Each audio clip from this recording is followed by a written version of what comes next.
Scoop Kenson of Green Ronin Publishing, line developer of Mutants and Masterminds, and you're listening to The Gamer's Haven. Well, welcome back to The Gamer's Haven podcast. We're still in our shiny studio. We haven't recorded in a while. No, we haven't recorded in a while. No. It's that and the spellcasting. The mountains of cocaine that come with playing Dungeons and Dragons. We have cocaine? Well, if we do, no one's told me. I think it's on the powdered donuts. Oh, really? That would explain why those are so popular at the games. Yeah, that's true. That would, really. We should have Gamer Haven powdered donuts. Gamer's Haven cocaine donuts? Yeah. Doing lines on the table. Cocaine donuts. Like cocaine. We are so going to be listened to by the FBI, and we're going to have a file this big. I hope so. That would be FBI, so if you're awesome. listening, you should play more. If they want to raid our studio, they're more than welcome to, because then we can sue them. That's true. Granted, it would take several years, but hey, it happened to Steve Jackson. Well, you know. It happened to Steve Jackson? Yeah, back in the early '90s, with they were raided by the Secret Service back in the early '90s because they were doing research for the GURPS Cyberpunk. Oh yeah, that's right. They actually talked to a lot of hackers and whatnot, and the Secret Service got wind of it and raided the offices of Steve Jackson Games. And Steve Jackson Games was more or less shut down for a while, and he had to fire 70% of his workforce. And they came in. They didn't find any obvious. They didn't find anything. Obviously, some intrepid Secret Service agent did see a copy of Cyberpunk, the Cyberpunk GURPS Cyberpunk game, and decided that it looked suspicious. So they confiscated all the copies of it. And then played at home. After lots of litigation, Steve Jackson obviously took him to court, took him to federal court, and got compensation for it and got the books back. And I believe the Secret Service was trying to argue, truthfully, was trying to argue that their raid actually increased awareness and increased the sales of Steve Jackson Games. And I believe the judge looked at him and said, "So let me get this straight. Raiding Mr. Jackson's business here, having him fire 70% of his workforce, costing him this amount of money was good for his business." No.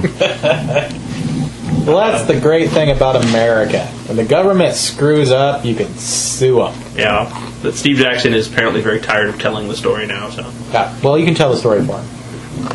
I heard it on. The time I heard him tell about it was on most recently his Pulp Gamer. He did an interview on Pulp Gamer and told about it, which is very amusing. But yes. Well, they won't find our secret, base anyway. I still like to think that the Secret Service just raided him because they wanted to get free copies of Cyberpunk. Probably.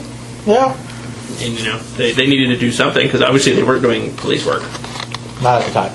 Not at the time. Yeah. Well, investigating all those powdered donut factories wasn't working out. Yes. I don't know if the FBI raided us. I don't know what they'd get really.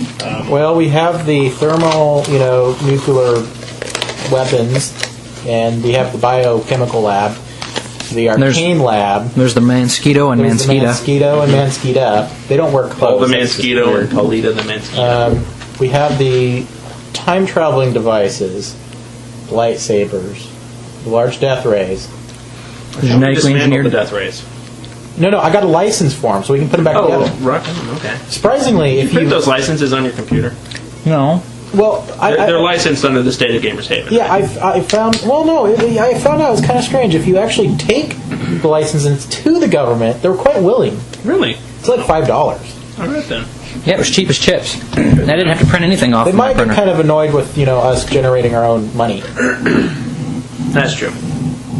Well, today our topic of discussion is the gender roles in gaming, and since we're a bunch of guys, only guys play. We kidnapped two gamer women. I know they're really rare, and you rarely ever see them, but we found two out on the street, drugged them, and dragged them in. Really? Yeah. There was drugging involved? Yes. For That's you, new for me. I don't know. Mine came willingly. I don't know what's wrong with you guys. I just offered to. See, I was too lazy. I didn't go out there, so they drugged him and got married to him or something. But Drugged and married. when we come back from the break, we're going to jump into that. So. Wow, that's the news to me. I didn't realize we drugged and married them. It might have been the other way around. I don't know. These are... It's game time. Quiet, please. I am analyzing. That's it, man. Game over, man. It's game over. Is the next step the transplantation of the human brain? Ballsy. Stupid, but ballsy. Stand by for action. Welcome to the party, pal.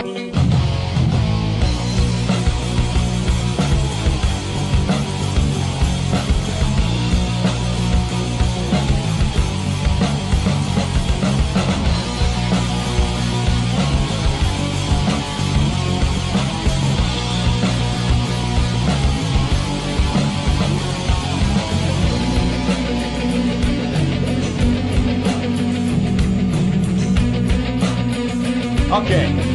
Remember, we're not dealing with an intelligence on our own level. Bring in the logic probe. End of line. This is the Vorpal Network.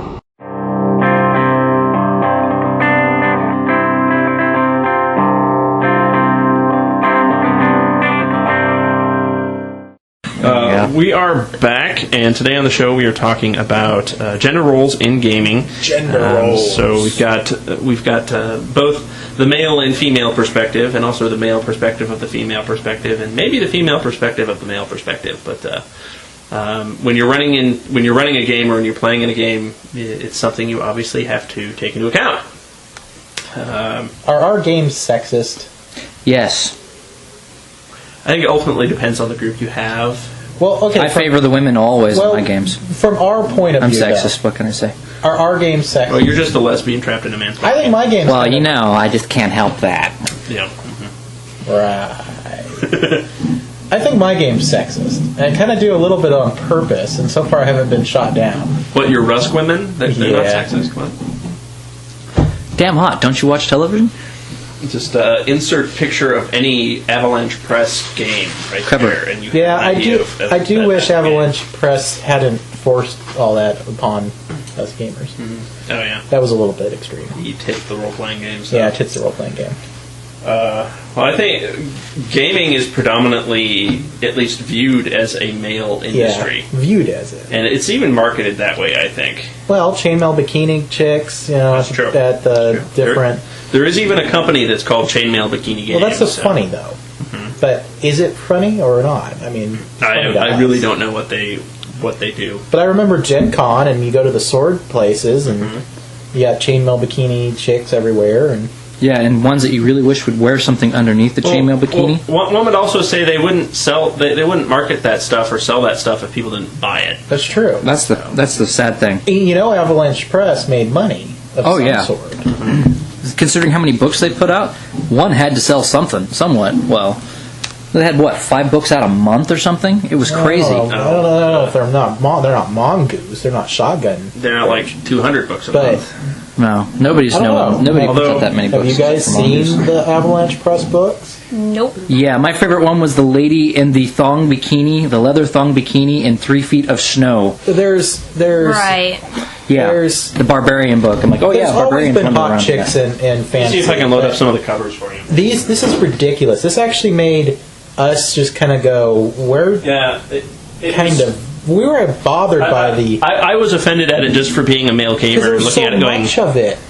come on, people. It wasn't just like a little bit. It's in Now, every book. I like tits as much as the next guy, but if you're trying to Replace that with Smurfs. have an industry that you want to have taken seriously, Yeah. And then putting that much TNA on the covers, Yeah. It was ridiculous. you're I gonna don't get even laughed know. at. I never even opened the books to see if they're any good. No, I wouldn't even touch them. I looked at them and went, whoa, well, that's just wrong. For all we know, they could be great books, but they need to change the covers. Well, they just need to I guess I'm. calm down. That's highly marketable to a large amount of Yeah. Men. male. Yeah. It's The not. younger It's definitely male not going to do well gamers for are the definitely females. going to go for that, and Not just it doesn't. gamers, I think. Well, yeah, Any and it male. doesn't really offend me. I just think it's stupid. Yeah. I probably wouldn't pick up the book and look at it either because I'd be like, well, that's clearly stupid. But If the cover's that bad, how bad is the material inside? yeah, if they had to rely on that, do I really care enough to check out what's inside the cover? And the answer is no, I don't care. Do they look like romance novel covers? I'm loading them up Minus here. the clothes. No, And they, minus the they man. barely have clothes. I think I saw one single cover that had a guy on the front of it, and he had like 8 women on the cover with him. There's almost It's never just any guys on the Avalanche covers, Press seemed to be the one that was focusing so much on that for selling stuff. and they're not even the ones that did the book of erotic. Chainmail Bikini, they actually have a funny book. Do they? The Chainmail Bikini book that I downloaded is really freaking funny. You can build a chainmail bikini for your character, and it's like plate mail, and it's just ridiculous. For example, here is their Celtic Age source book, The Little People. Uh-huh. Okay. Yeah. It looks like a lingerie model. That's what I With fairy thought, wings. too. Yeah. That doesn't look like a book cover. It's a Celtic Yeah. fairy. It doesn't. They don't look like gaming books. No, they look like publicized smut that you'd find in the bookstores where people wear the coats and cover the sides of their faces so people can't see them. It looks like she's trying to sell underwear. is what Yeah. It looks like Victoria's Were their legs Secret. spread like that? Yeah. Here is Jade and Steel role-playing in Mythic China.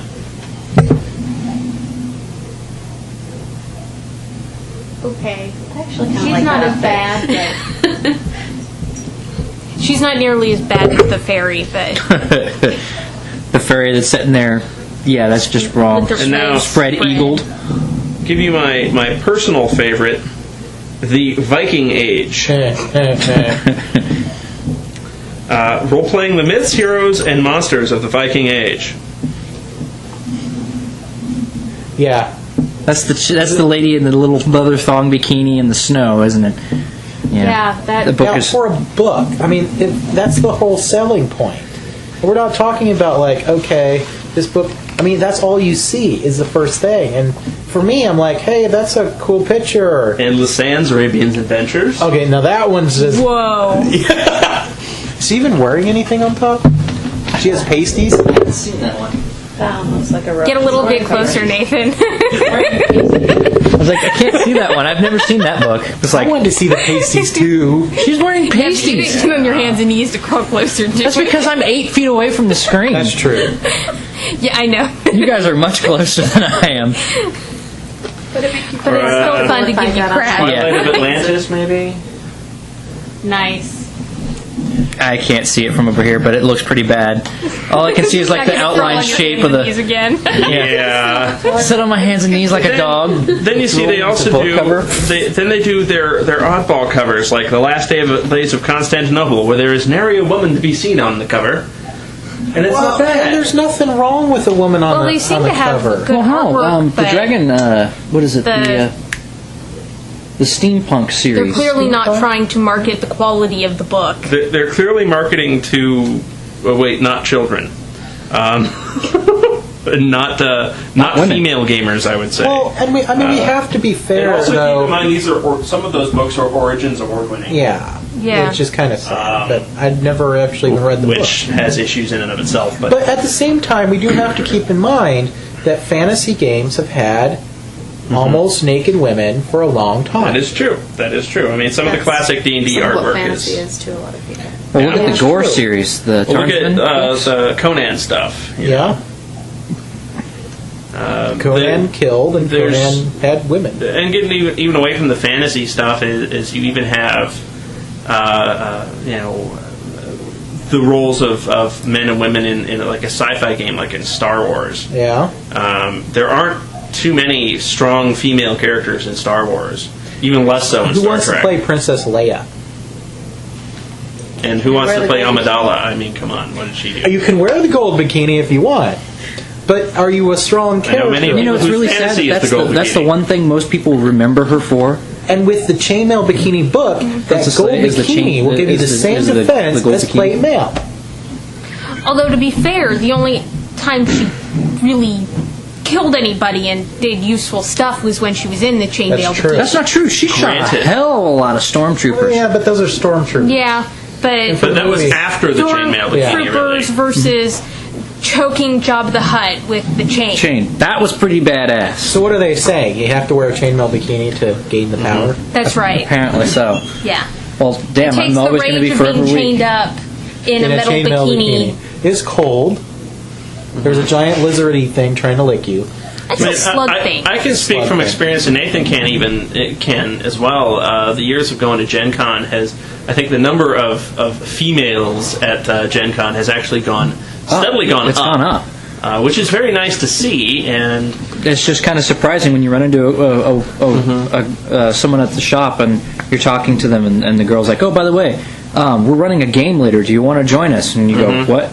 You're running a game? Yeah, I'm running a game." You're going, well, "You're running a game." I know. Really? I think it was Robin. You went into a game store, and it was there. Some game stores, the patrons are like, "Oh my god, Yeah, it's a and girl." Some of them you go into and it's perfectly fine. They're like, "Hello, spend money here," just like any other store. Right, like And tabletop. sometimes you go into a gaming store and it's like they've never seen a woman before. And I know female gamers are not that rare. And and I'm sure they sort of patronize you a little bit. These are dice. Yeah. You're like, "Yeah, I know, that's a D20. You know what it's used for? You roll these dice." Very patronizing, right over you, breathing down your neck. It's really weird. But look at the kick. But like I said, actually not had that experience in a gaming you're store. very lucky. You've never gone to a gaming store without me, though, really, have you?" Now, which was the one that you went Yeah, to? and Tabletop is a different experience. It's a great store. That was Battle Zone in Lawrence, Battle Zone in Kansas, Lawrence, which is yeah. now out of business. Thank God. No, it's not. Oh, it's not? There's two over It's here in in Kansas City. Olathe. It's over by the The one over by AMC 30. No, the one in Lawrence one is one. gone. Oh yeah, the one in Lawrence. That's where it Leslie went happened out of in business. Yeah. Lawrence. That's where I always had problems in that store. Yeah. You know what's funny? were really Female goobery. gamers being really rare is more of a stereotype than anything else. I've never. You know what's really weird about that? I used to game there every Thursday night with a couple people. One of the people that worked there, and he'd run the game. And we had 2 women in our gaming group. Never had any problems with it. I think the general concept of gaming in general is that it's a male. Sam was not a that it's goober. He was cool. it's a male hobby, and that it is a hobby for very introverted people. And I think commonly people will look at, if they're introverted, meaning it's an introverted guy he's not going to be talking to girls. And that's a stereotype that people get for gamers and have had for gamers for years. Yeah, well, that doesn't fit me at all. For the longest time, I just assumed that the women and female gamers, there weren't any, and they just had better things to do. Yeah. I mean, seriously, it wasn't anything sexist. I just assumed they had better things to do with their time. I for like early on, I would never ask a girl to, "You want to come and game?" No, because I have better things to do. It just wasn't one of those things that you'd think about. I have better things to do, but I would rather play Dungeons and Dragons. Which is why, that's why you married her. He married her. I married my wife for a lot more than gaming, although that is a small chunk. It's only the gaming, honey. Yeah. Nothing else. Yes. It's the only reason they got married. At their wedding, they just rolled D20s just to see how things would turn out. It was actually a D&D game. Happy to marry you. Yeah. The orcs are coming in. Do you take Jeremy to be your lawfully wedded husband? Hang on. Yes, I do. I brought treasure. So Hang on, everyone I knows failed. a wedding was not like that. It was a normal wedding. I passed my wedding save. Nobody had a sword. Nobody was No, there dressed was no up sword. as the role-playing character. Ours was quite normal. No cosplay. Oh. No. And Robin wouldn't let us carry Uzis underneath her. There was no Uzis. I was willing to let them carry Mac 10s, but No they couldn't weapons carry that you Uzis knew because about. Uzis are illegal. Mac 10s are not automatic, so they're legal. You guys could carry Mac 10s, but you had to pay for them yourself. Not the same. No, they couldn't because at your reception hall there were lots of pictures all over the door saying no guns. That's It's very true, there important was that you no not guns bring guns allowed. in. You not take I guns remember outside that. the hall. Well, you 'Cause guys, stickers It were on was the a golf inside. course. yeah, you guys couldn't carry the gun into the reception, but at the wedding We you should could have have checked worn them Mac at the 10s. door. Oh. Yeah. Here you go. Gun check. They should have had a gun check at the front. Yeah. We should always Everyone have said a we gun looked check. like mafia men when we walked in with our black suits with our black shirts. We did totally look like the mafia. We were awesome. Oh, yes. I think we got sidetracked. We did, but we did. But with gender roles in, this is in the gaming hobby in and of itself. But in the actual game, I know as far as like going to a convention and whatnot in gaming, it's a jumping on in. You typically get a sort of eclectic mix of people. And more within the last several years, you've had more women showing up and participating in games, which I think is fantastic. I think from the male perspective of joining into a game, if there are, I think typically people are always going to think that, oh, I'm going to join this game group, and I know typically you're going to think that there's going to be predominantly more men than women. And that's not always the case, but when you get into this hobby, that's what you're going to expect, is to run into more men than you do women. Well, and also a lot of the games seem to be set up that, yes, you're trying to get the treasure, but in some of the games, part of the treasure is saving the princess. I've never had a Save the Princess game. That I think most gaming products are written to men rather They're than catered women. to male gaming audience. And I hate it when they try too hard to not be catered to the male audience. Like when they always talk about, like, the D&D books, instead of saying so-and-so does this, he, blah, it's always she did this. Right. She did that. I noticed that. That's trying too hard. And that, I'm female, that bothers me. On a grammatical don't read the level, fairy as well tale as just, I feel like I'm being pandered to. Don't read the fairy tale book. I can then, see that. I can definitely see that. It's all she. You are. It's all she. You are being pandered to. Yeah. I mean, that's what it is. That's the author or even an editor being trying to say, wait, we need to have more of a feminine feel to this book. So Needs to be more feminine. let's change these he's to she's. Well, and all they really need is to have a strong female character. But I know what you're meaning. I know what you mean. There's sometimes where reading the book, it's very natural, and you read it, and it's no problem. But you can tell when they've gone specifically in to change that from a male perspective to female perspective. Though, do you also notice that a lot of the female roles in the book are based on certain classes? Like in the D&D books, it's is there a female warrior? That's their generic. No. There's not a female. They don't showcase a female fighter. They showcase a female thief, wizard, druid. Yeah. Do we want to have a female half orc? No, we don't. No, but is there one? Seriously, I mean, is there one who's a barbarian? No. Well, I think you can also agree. Part of especially D&D and part of gaming is you want to go against stereotypes. Yeah. And I mean, how many times have we all done this? And now, I personally have never done the cross-gender thing, where I've never run a female character. Transgendered. Just because the way I look at it is I'm not going to think like a woman, so why should I play a woman? I don't think I'd play her correctly, so I just don't do it. That's just the way I always feel about it. But Robin, I know, and you've played male characters before, and I think, haven't you, Becca? I have not. You have not? I played a male character once, and actually, I started out playing that male character to. This is terrible, and I don't recommend it. I did it to spite another character, who always played women. Yeah, come think of it. Is that Eric? Eric? No, Mike. I'm talking about the character. Oh yeah, Eric. Yeah. It was a character named Eric, and it ended up being a lot of fun. He was one of my favorite characters, probably the character I've played the longest. But I've never been very feminine. I don't look manly or anything like that. But no, my wife does not have a mustache. That's Jeremy. I've never had a lot of feminine ideals, I guess. I've never been very interested in feminine pursuits. Like, I wasn't the little girl playing with dolls or anything now, when like that. I met you, you had already gotten into the whole gaming thing. I know Becca You got into it when you started dating. No, she did not. She had played her first game about 4 months before she ever even met me. Okay. And I was actually pulled, I won't say pulled in, but I was Lured. convinced. She was lured into playing games. I was convinced to start gaming by a woman, actually. Yeah, so was I. Did you do Knar though? No, I didn't. No, she's never done Knar. I've only worked out at Renaissance Festival. Yeah, you did. Oh, the Ren Fest. Okay. Yeah, that's how she knows most of the people from Knar. I was like, I couldn't remember if it was Knar or Ren Fest. Renfest. Because we met a couple times. We met through Justin. Yeah.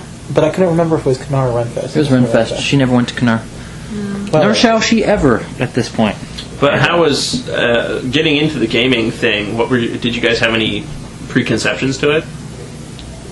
Because I know I was brought into it by a family member, so.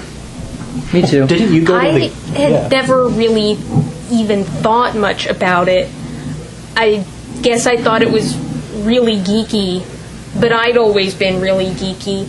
And actually, I was lured into it because I'd been listening to a friend talk constantly about what happened in their gaming sessions on Saturdays, and I was like, it sounded fun. And what do you mean? They're not going through steam tunnels? Oh, wait. And one evening, they were short a couple of players, and they wanted to play anyway, so they called me up to see if I wanted to make a character. And since it was all very impromptu and I was just filling in, I didn't feel very nervous, like I had to live up to anything. I think otherwise I would have been very nervous and uncomfortable because I didn't know the rules, and it seemed really, really complicated. That was my first impression of it, very complicated. Was that before or after the D&D movie? That was after the D&D movie, Exactly. actually. I wanted to pull that out. One of my roommates in college was into role-playing games, and I never knew much about it from her, but I went with the University of Kansas role-playing club Cougar, to the Dungeons & Dragons movie. And I thought that was about the dumbest thing I'd ever seen, but so did all of they. So that didn't really affect my feelings about Dungeons & Dragons one way or another. Honestly, other than that, my biggest experience with Dungeons & Dragons was the Dungeons & Dragons cartoon from when I was little. Oh, that was terrible too. Well, and especially back then when that was made, it was I would say entirely geared towards a male audience. Well, the one chick didn't wear clothes. And she had a rod, and she had an extendable rod, and I was like, at the end, and the other woman turned invisible. Yeah, I think those were there were only two women in that, wasn't it? But at the same what does time, that say about society? at the same time, the first gamer I ever knew was We're getting very Freudian now. my college roommate, who was female, obviously, and I was drug into it by another woman who was playing in a game that had actually two women playing in it, and I was the third. So it didn't seem as male-dominated. It was to me. definitely interesting playing in a group that was made up made at least 50%. It was more than 50% because the game group we jumped in on was the three girls and me and Andrew. And then me GMing. And you GMing. So it was more than 50% women. Well, Robin, why do you like the role play? Well, like when you look at it, when you have a character and you're playing a character, why do you like running that character? Why do you like getting into the game? Well, I'm honestly not sure. It's just fun. It's a different perspective on things. You don't necessarily have to feel the same way about... Like, your character doesn't have to feel about things the way you feel about things. So there are a lot of different opportunities to create different characters. I like that. The same way I like video games. The same way I like video games, I like to go and beat stuff up.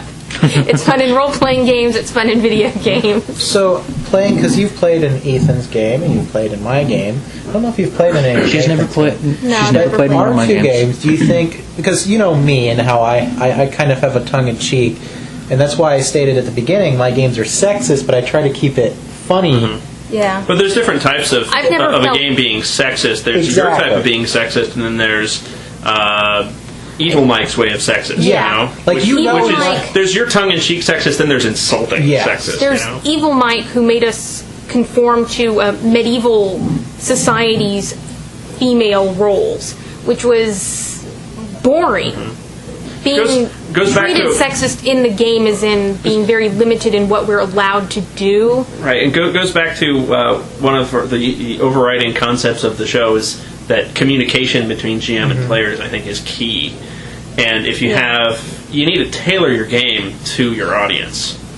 Like I would never toss in a game where I want everyone to be prim and proper and the women stay at home and the men go out and do Like their Pride and Yeah. Prejudice? That's just But ridiculous. does that help? Does that help? when Like you a run Jane into Austen characters? role-playing game. That's not going to Well, happen that's not ever. gonna happen. But does it help when you run into characters? Because there's societies on the worlds that do have those Yeah. type of. But does it make those characters immediately those NPCs bad guys or? No. And I'm just curious. It's just when you're forced into doing something that you don't it's when you're specifically want to forced do. into It's not. playing It's a the character like PC that. portion. It's like as long as the PCs have the ability to play what you want. Yeah. If you aren't allowed to play what you want, it's no fun. Exactly. It's, but I mean, no matter what, the game is going to be kind of sexist if it's even remotely real, because, sorry to say it, society is sexist. Yeah. Well, the game's So also going to save male-centric. the princess doesn't actually bother you No. No. because there might be money you might be able to beat shit up. Yeah. But Becca, No. And Becca, yes. What do you like about role playing games? Or why did you get What was into the question that you? I want to answer your question that you it? just asked. Robin. What makes you like the game yeah. and get into the game? What makes me like playing the characters that I play is a little bit different from what Robin said. I like to play characters that I identify with in my head that I don't necessarily that I wouldn't be in real life. Okay. I play a lot of. I like to play cute. Sometimes, for lack of a better word, Slutty? that was not exactly as strong, or that was a little bit stronger than Let's I was see. thinking. Flirtatious? Flirtatious. A lot of your characters I know in my games have been very flirtatious. Yeah, because that even the is, one that was definitely not a prostitute. Definitely not a prostitute. that is how I think I would be if I was more I was more along the social norm. Is it an escapism? I would say yes. Nothing wrong with that. Yeah. The same goes for me in that. I do like the combat aspect of it as well. Well, I think definitely the character you're playing in Jeremy's game now is the most masculine character I've seen you play. Yeah. Yes, I would agree. I'm playing a barbarian who I've always actually been That interested kills in things playing. and kills them well. Kills things and kicks the men out of her bed in the morning after she gets Like, done yep. using them. It's like closing time. You don't have to go home, but you can't stay here. But I'm gonna explain to you how I got started gaming Sure. because I think it's a little bit. It might be similar to what a lot of people experience. Actually, I had been interested in Dungeons and Dragons specifically since I was in high school. I was invited. I think I was invited. I might have invited myself, but I don't remember. Obviously, the guy I liked at the time was involved, so I might have invited myself. Anyway, it never got past. We met one night and it never got past character generation. And I bought a book and everything, so I knew what it was about. But I never got involved with it. And She had us an old 2.5 player's handbook. yeah, I had one of the old books. Yeah, way back in the years of 2.0. And I loved 2.0. the next time, and I knew that a lot of my friends actually, in college and right out of college, I knew a lot of my friends were involved in it, and I was interested, but I really wanted to sit in and watch a game. But a lot of the people who ran games didn't want people to do that, which is understandable for some of them. Some Yeah, of it's, them are different agree GMs with do that things rule. differently, yeah. And It's some don't like the distraction. Yeah, it's kind of hard having somebody watch, and you also you get the feeling that You get very you're gonna be self-conscious. bored. As a GM, from the GM's perspective, you get very self-conscious about it. okay. But yeah, that's why I didn't get involved right away, because I was like, I really don't know what's going on. I would like to know what's going on before I get involved. And I just got a call one night from a friend of mine, a female friend of mine. She wanted me to come over and, start and join their game. I think they were losing some people. They lost 2 people. They're going to be losing some players, and she thought I would enjoy it, which was very nice of her. I knew her the best, and I knew one other person just through a couple meetings. I didn't really know him very well. I did not know the person running the game. I did not know the other people who were playing. So I was very nervous, and it took about 2 to 3 hours to actually build a character. One of the players sat down, someone I didn't know, sat down with me and helped me draw out the character I wanted to play. And to this day, that is my favorite character that I have ever played. What character was it? Shadow. She was a rogue. She was an elf rogue named Shadow, and she was my absolute favorite character who eventually got killed off because the GM didn't want to play anymore. Well, she didn't die. She just was transported to a different planet. She did die. She did die. It was the only character who survived was my woman Yeah, friend. that's in that realm of existence.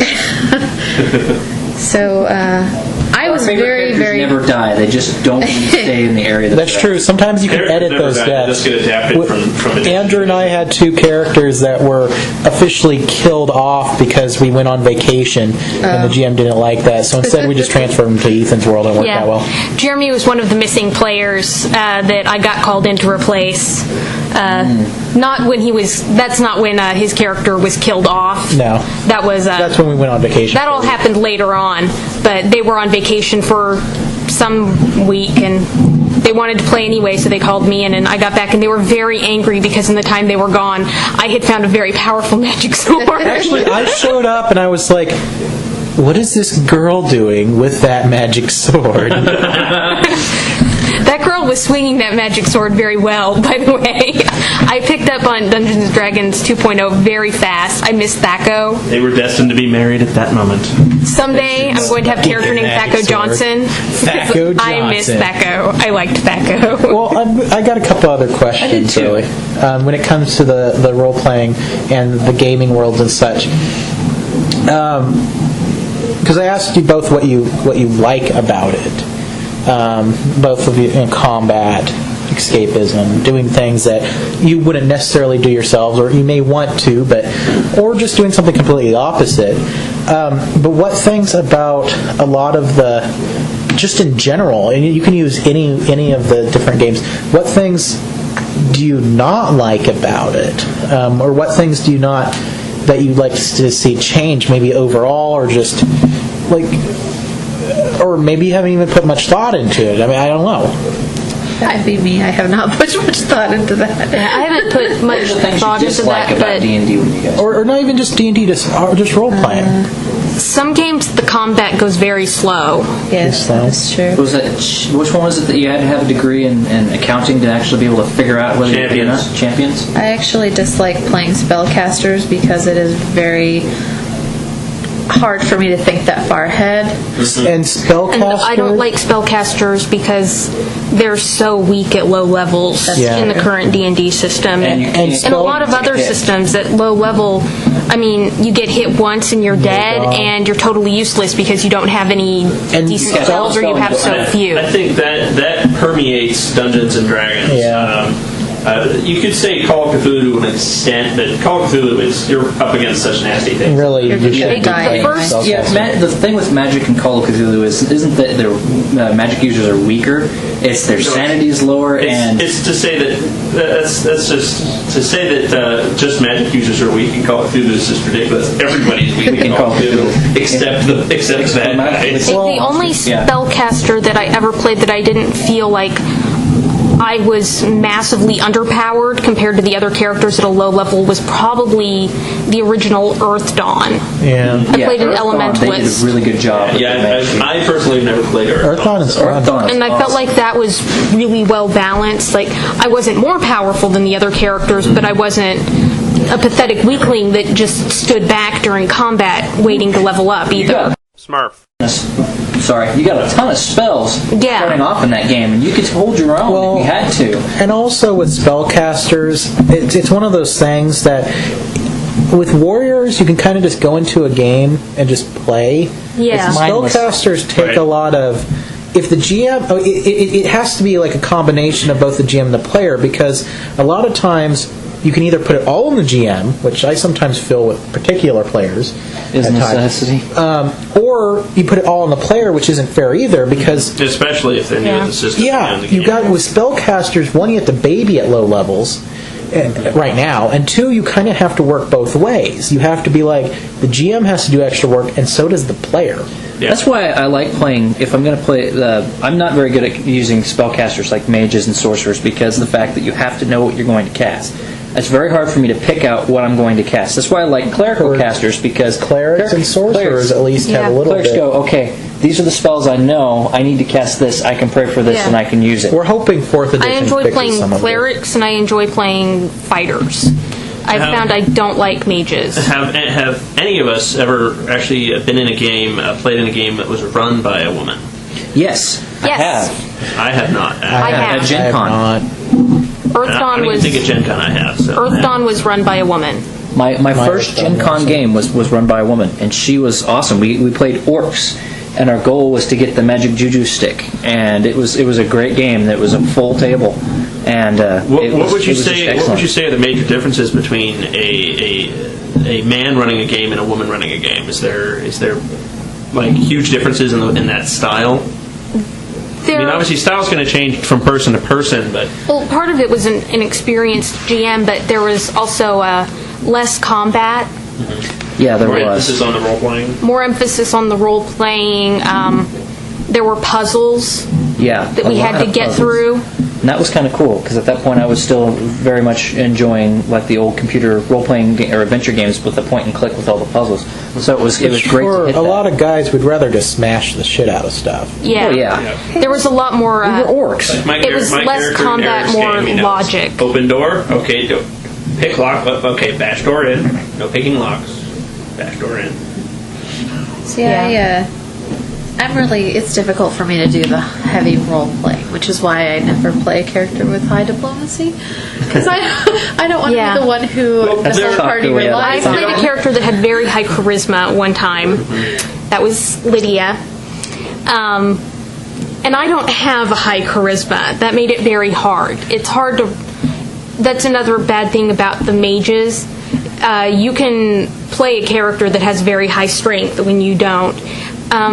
How do you roleplay somebody who has an 18 intelligence when you don't? Right. You just pretend to be smarter than you really are. That goes to everything, really. That and charisma are very hard men to and women roleplay. handle that differently, too. I think. Well, and it's a reasonable question to ask your GM. I have an intelligence of 18. That means I'm like Einstein. Would I know this? You know? I mean, my mage in your brother's game has an intelligence of 18, and I'm like, would I know this? I mean, come on. In this setting, would I know this? It's at times like that where it's really, it's sort of should be more collaborative effort between GM and player. There is a reason why I usually play low charisma rated characters, because I know I don't have a super high charisma. And I think we did a pretty good job with the character that had the really high charisma. I mean, I didn't necessarily have to roleplay out everything I was going to say to people because I don't have that high charisma, but you can do a roll to see how people would react. By the end of that campaign, I think that character had, like, with all of her magic items, bonuses. She must have had a 30 charisma. Jeez. It was absolutely ridiculous you walk into because a room and her spells were based on that, so everything charisma. Not even to say how do you play a character with an 18 intelligence, how do you play a character with an 18 charisma? You know? Yeah. I mean, you walk in the room, I am simply not that The charming. easiest way to do that is just say, this is what I want to do. right. It was pretty Make funny the when I check. killed that person with intimidation, though. Oops! I rolled so high on an intimidation check that the woman died of a heart attack after peeing herself. But Those are collaborative intimidate between your character and my character. Yeah, that was very great. amusing. I have not actually played in a lot of games with Robin, so That is something you have to combine, though. It has to be one of those GM, okay, I want to do this. Okay, make your roll, and you have a charisma of that, so you do this. Right. Although I have to admit, I really did enjoy role-playing in the last game where she played a character called Bixia. I really liked Bixia. yeah, she was a shrew. She was awesome. Definitely not a prostitute. I would like to go back to that character at some point because it really was. She was just mean. Well, let's Just check not a out nice 4th person. edition. And Haycon definitely knew she was not a prostitute. Yes, what I like she was probably not a too, prostitute. What I'm probably going to do with all those The characters... druidess still was sort of up in the air. She liked walking around Probably naked. what we're going to so. do with those characters is just take the characters out of where they're at, put them into a whole new setting, and start them at first level in 4th edition, and see how Probably, things that's a good idea. Yeah. Still, I still like Jorgen. I very much had fun with him. And it's like, you're going to do this, Hakon. No, I'm not. No, you're going to do what I said because Mom said I had to make sure you didn't get hurt. But no. Because maybe in 4th edition you'll have more fun with the spellcasters. Yeah. yeah. I would like to try it in 4th edition since I I'd be curious to see how they would work in the Arcana Evolved system with the difference in the spellcasting. Arcana Evolved is magic heavy, and if you are a spellcaster in Arcana Evolved, I mean, you do a lot more paper. You do a lot more paperwork and a lot more. And not to mention though, at low levels, it still sucks. Don't get me wrong. I love the magic system in Arcana Evolved. I think it's like the best magic system. But you still feel useless a lot of times. I mean, I'm running around and I still feel that's why I just randomly do stupid crap because I'm just like, well, or people forget I cast spells because I cast a spell when the game moves on, and I'm like, if I cast another spell now, I'm going to be out. Right. So I've actually had players go, you actually cast magic? And some of them are kidding, but some of them I don't think are. They're like, wait, you cast a spell? Yeah, I have to control how many I cast because if not, I become a meat target. That's all I'm useful for. Oh, hit me! I'm extra hit points for the warrior. Once you cast all your spells, you stand and your only job is to take point and take the first. And hit. I refuse to do that. Especially with D&D, there's a definite bell curve there. I mean, you reach a plateau where. Really, I mean, at first level, yes, warriors are going to be out there kicking ass and taking names, and the spellcasters are not. But there reaches a point where the spellcasters do overtake the warriors in death dealing.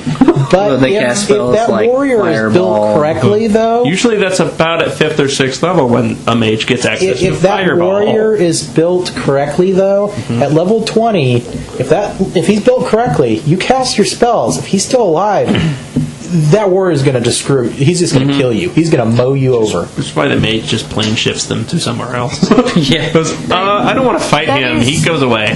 That is something I don't enjoy as much about role-playing games is designing a character at first level that's still going to be viable at 20th level because it's very hard for me.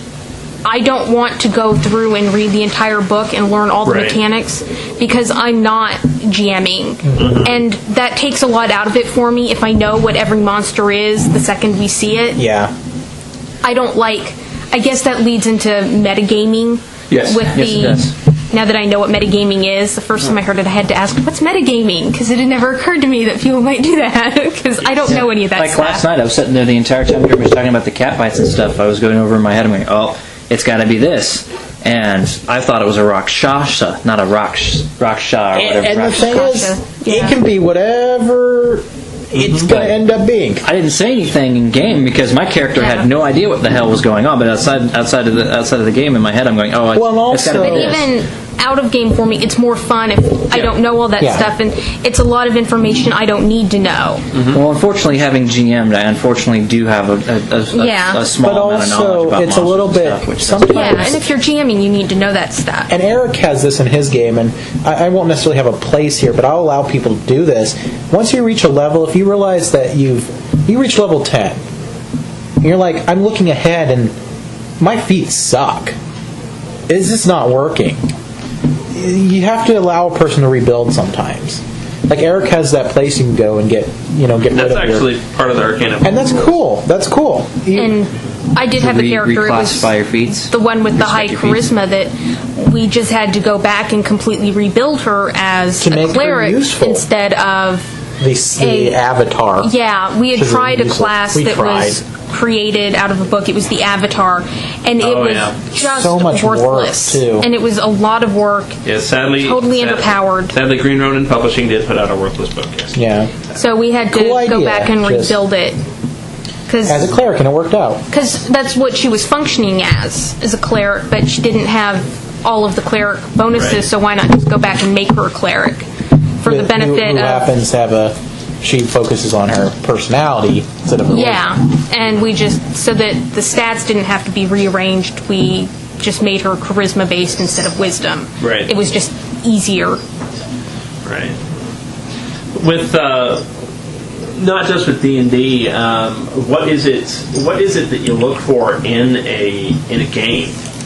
Just to say, I mean, if you are joining up a game group, do you try to be conscious of the type of game that it's going to be? I mean, obviously you need to, but is it more of a comical game? Is it more serious? What character classes are other people playing, so that nobody's toes get stepped on, and what might they need? I mean, if you've already got 4 magic users, you don't need another one. If you've got 2 clerics, you don't need 3. So they probably need muscle power. If you go in and they've got 4 fighters and no cleric, I mean, it's a good bet that they could use a cleric, and that makes your character useful, and also, I mean, that makes it easier to have fun because there's a need for your character, there's a place where your character can fit in. Right. It helps even out the group when you actually have players that are playing what are called ancillary roles. I'm sorry, ancillary, if you talk to some people. And it's the roles that are not the predominant forefront roles, and they're not the ones going out getting into fight and getting their heads shoved into their rib cages. Well, what do you guys think of, because both of you have played online role-playing games, like World of Warcraft. How does that differ? Why do you approach that? I mean, the characters you play on that, do you do it in the same sense, or is it based because of how the online game is set up, or? It depends on how the online game is set up. All I have to say is in some game systems I play male characters because the male models are fine, but in other games like World of Warcraft, the male models are so hideously chud ugly, they look like linebackers with small tiny heads, that I can't play a male model because just looking at it makes me ill. It's, you just look at it and you go, oh my god, it crawled out of the sewer. I've never been tempted to play a male in World of Warcraft because they are very unattractive, but I know in World of Warcraft a good number of the people, they don't know your real gender. Yeah, I tried. And I've found that most of them assume that I am male. Really? Yeah, even though I'm playing with a female model, they still assume I'm male. I got into a big fight with a bunch of people in my guild because no one believed that I was a guy. Well, I was like, I'm a guy. And they're like, no. I'm like, yes, I am. I'm getting married to another one of the characters. That one right there, that's a woman. She's really a woman. Well, I'm a guy. Like, we don't actually throw out what our genders are usually. We just go back and forth. I've never had anyone presume what gender I was on an online role-playing. Well, our guild thought it was pretty funny because at one point, one of the guys we talked to is like, he'd stop and say him or her, and then they went, and this was towards me, are you male or female? I'm like, I guess you'll just have to wait to find out. Never told him. Now, are there? I told him because I hated listening to them say, she's doing this. No, it's he. But my character's a she, so I don't care. Yeah. Well, I can speaking from the male perspective. There are stigmas attached to being a gamer. We've talked about in previous shows, but are there any stigmas that you have noticed for being a woman that is into gaming at all? The assumption that, there is a picture of the female gamer that is not necessarily accurate. It's just like the picture of the male gamer. Mm-hmm. Only with boobs? Yeah, only with boobs. Some of the male gamers do have the fat beard. Fat beard. Minus the beard. With bigger boobs. Okay. Boobs. The fat no beard. Fat no beard. I actually find a lot of the people I work with think it's strange. They just don't get it, pretty much. Yeah.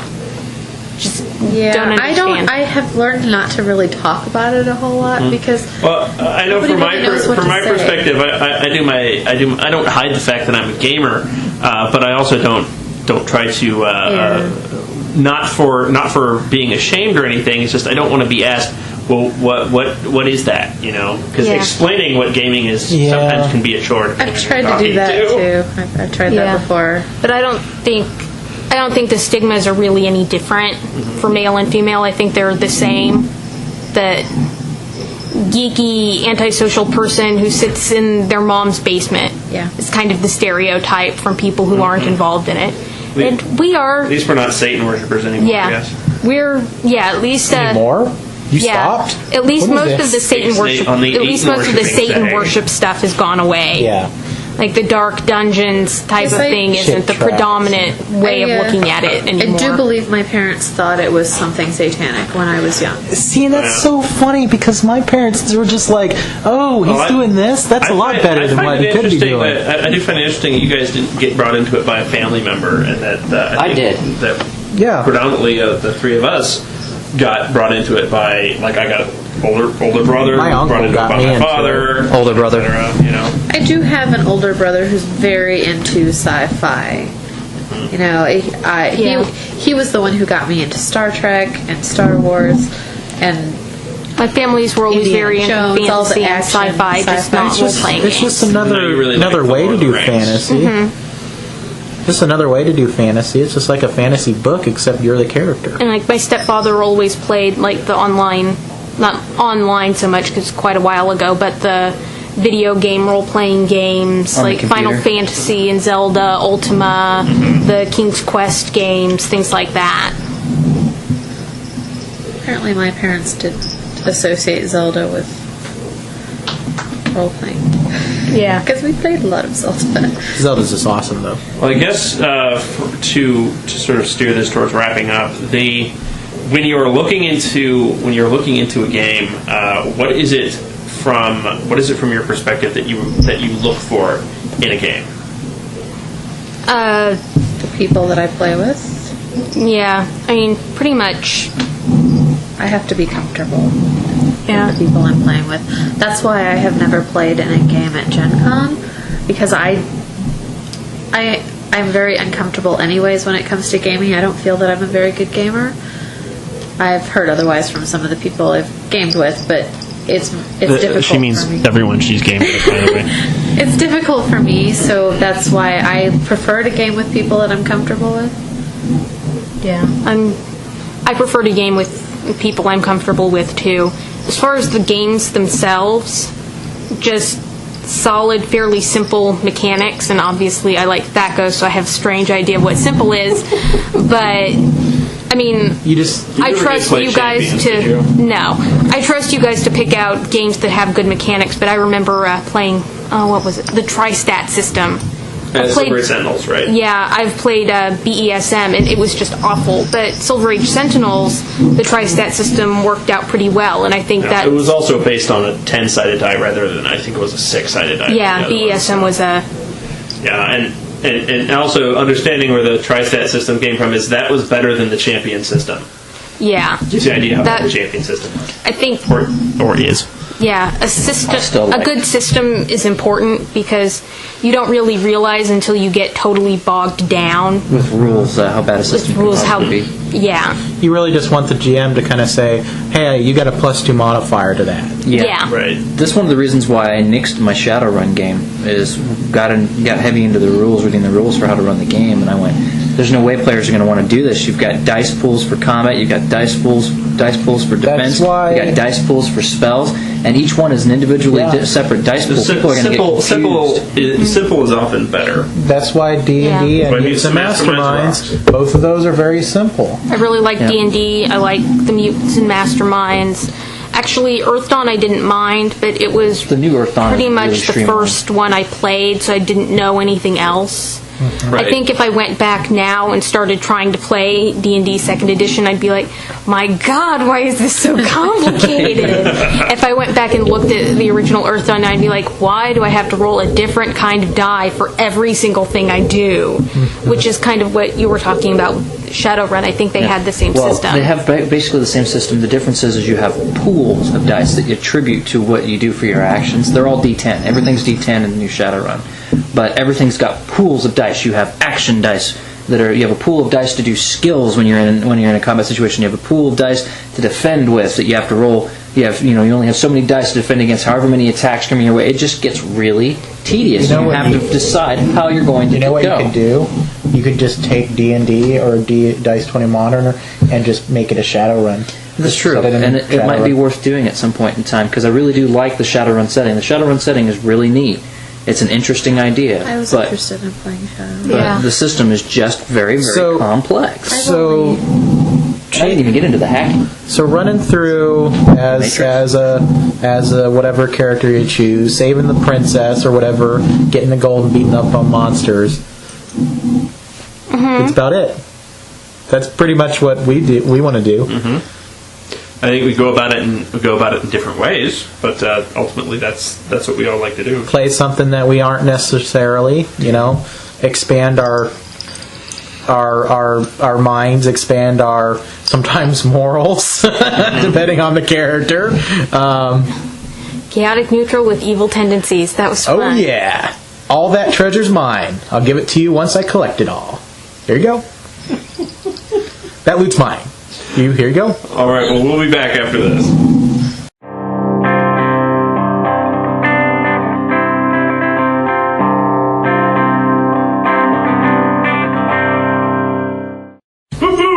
Well, we're back, and today on our three-parter, it's actually going to be a multiple parter. We've rather than having a rant or a rave or anything like that, we're actually all have a stack of reviews we've been neglecting to voice, and so we're going to be giving you out a number of reviews.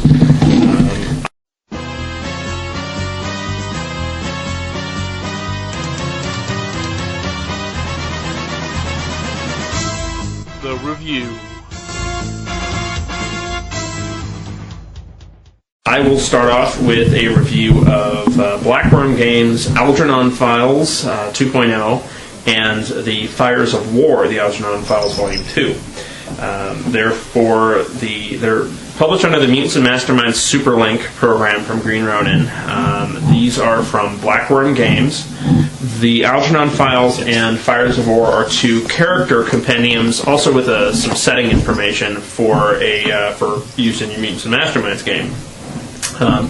There are two Algernon Files books. There's Algernon Files and Algernon Files 2.0. The 2.0 book is available for Mutants and Masterminds 2nd edition.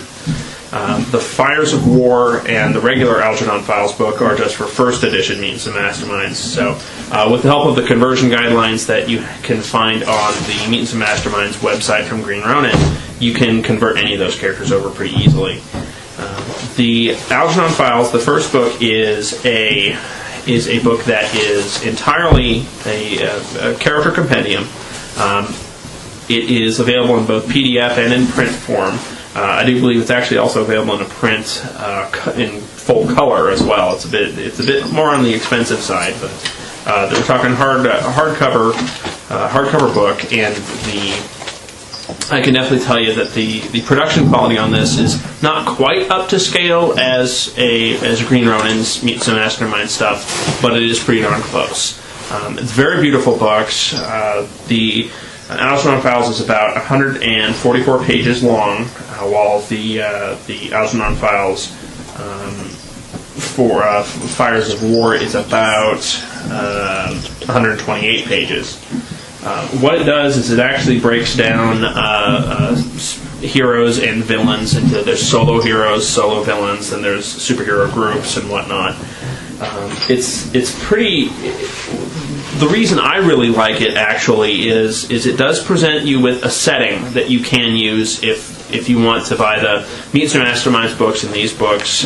You can have these settings out there, and you can just run it straight on from the book with just very little modification. But the way it also presents the characters is if you're a GM, you're running Mutants and Masterminds game, you need a villain for something, and you don't have time to sit down and actually make the villain up. And believe me, I can sympathize with that. You can actually flip open this book and just grab one out of there. It's laid out very well. The art is pretty good. It's not the best, but it's actually very nice. Each page, actually, they usually try to put it about every page is a character or a villain, or every that takes up 1 page or 2 pages, which makes it very nice. Especially if you get the PDF, you can print out just 1 page of it if you need that character. The editing in it's actually very well edited. I thought the characters are well built. There's very little in the way that I could spot as far as any mistakes in the game in the system at all. I was really happy with the initial Algernon Files book. Is great for modern age superheroes. It has some very cool bases. It's got some great characters in it and some great villains. The Fires of War is actually part of their Algernon Files setting, and it's actually set during World War II. So it's more of a Golden Age style source book. So if you need a companion book for your Golden Age book from Green Ronin, this book is perfect for you, actually, because it's got your share of power mad Nazis and occultists that are running around doing their thing, with your very patriotic American, red-blooded American, hardcore American heroes, as well as your military style characters and whatnot. I heartily recommend Algernon Files and Fires of War. You can get the PDF version of it for about $15, or the print version, the black and white print version, for about $27.95. The Fires of War has a similar price point. You can get the PDF for $15 or the print book for $24.95. I actually would recommend looking into them. There's some good books, some good products, well written, well done. They are available for those of you who are not in the Mutants and Masterminds. They are also available under the Hero system as well. So it's a little bit more on the more expensive side, obviously, because the Hero system has a bit more meat to it. But I would hardly recommend them. Fun games, Blackroom Games. We'll put a link to it in the show notes. Actually, the first thing I'm going to do my review on is the Game Mastery map packs that we got. We got a little one. It's the map packs for the ends. It contains 18 full-color map cards of various different styles that you can actually connect together in random ways to create general layouts for an end. Whereas this wouldn't normally be useful for me because, unlike a lot of games I'm in, there's usually not a whole lot of fights or brawls that break out in the ends and the taverns because... And these were sent to us by Paizo yeah. Publishing. So. The cards are very well detailed. Have layouts. You could probably use those dry erase markers. They have the laminate top. Okay. They're very well drawn out, laid out. The squares are very easily discernible, so you can see where the 5-foot squares are. There's enough cards in here. They're all one-sided. They're not double-sided like some of the other ones that they've released. They're all one-sided, but there's enough cards here that you can pretty much 18 different cards, and with 18 different cards, depending on the size of the actual end you're going to be making, you can pretty much make infinitely large. Also, it's probably about 6 or 7,000. You can also use it variations. as reveal too, so you don't have to put out the whole map for the whole inn. You can Oh, yeah. reveal it a room at a time if you need to. Yeah, it's kind of nice. they're very well drawn How much out. are they? They are I think they're on about 10 or $12. $12.99. So for $13, it's not a bad little thing. And on top of that, since they are cards with the squares, they have the same size of cards as your battle mat does. If you look at the size of the squares, you could lay this on top of your battle mat to represent the inn rather than having a physical building. So you could have a physical building, and then when we go into the building, you can lay down these cards and do the same thing. The artwork on the front of the pack is actually the least attractive artwork in the set, which is a couple people fighting in a bar. The cards are flat; they're stable. They have the laminate on the tops of them so that you can draw on them with the dry erase markers and erase it. They are some form of cardboard, of like poster card, cardstock. So they're pretty durable, I would say. You have to actually work at it probably to destroy them. It looks like they're about 5 by 7. I would say. I would say 4 by 7s. 4 by 7s. Yeah, I'd say 4 by 7s. Would they work for something like Warhammer? Maybe if you want to do an indoor fight. These are 5 by 8s. 5 by 8s. 5 by 8s. So they're nice and portable. By the looks of it. So. They're 5 by 8s. So the interesting thing about Warhammer is the layout of the table is anywhere usually from 4 foot by 4 foot to 4 foot by 6 foot. So you need a lot of these cards to lay it out. But yeah, this could be done for doing indoor fighting for Warhammer. If you wanted to, you could if you wanted to do Warhammer. The Warhammer Heroes. Which is where you just use named characters and fight in specific locations. Those bring up those interesting ones that actually WotC put out, which I was kind of curious about the tiles which are about $10, $10 to $12. And they're two-sided. They're double-sided. They have the laminate. Well, they don't have. They have like the gloss, like this does. So you might be able to write on them because the gloss helps keep the ink from saturating it. The only way we could really test this if we actually had any dry erase markers that we could just write on it right at the moment, and I don't. But they look like they're usable for that. So for $13, I'd say it's a pretty good deal. Now keep in mind, if they're not, you can actually get yourself some personal, lamination sheets and do it yourself if you need to. But they're not bad. Also, keep in mind that the map packs great to be used with things like the Elite tools, I think, and obviously if you use many. Yeah, the e-tiles there, I've been tempted on those. Except for the ink use, those would be pretty nice because you can make whatever you want. Keep in mind, though, out of these Game Mastery sets, the map packs, this is one pack out of I think 6 or 7 packs that are already out. They don't have just ends. There's a forest one, there's an underground one, there's a camp one, there is a city one, a town one, and there's one other one other than this one. And for $13 or something, I think you're right, but I'm not sure on that. But for $13, it's a cheap, quick alternative. Like if you don't have time to sit down and draw up a huge map for everybody to wander around, you can just toss them down. You can just toss them down and go to town. I don't think they're a bad deal.